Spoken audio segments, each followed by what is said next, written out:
Oye, parece que le pasa algo a la Nunú, ¿no? Hace mucho ruido. Sí, ¿Qué le pasará? que se le ha metido algo en las cuchillas, parece. ¿Sí? Vamos a ver.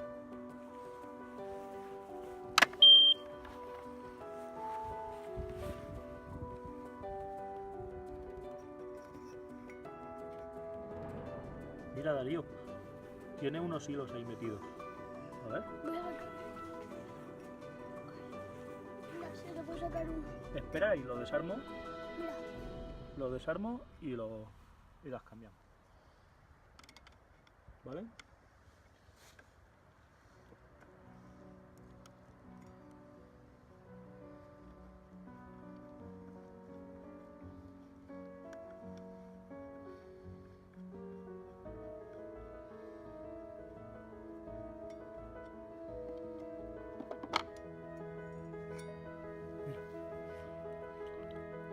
Grábame a mí.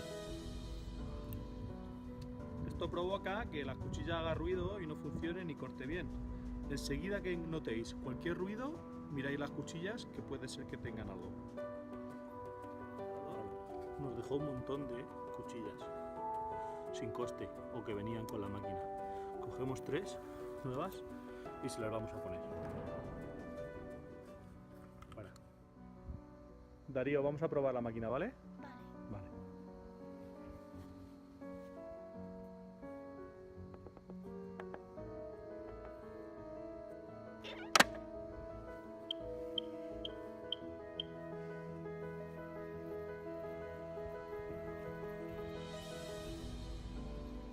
¿Cómo lo ves ahora, Darío? Pues que no hace ruido. Perfecto, ¿verdad?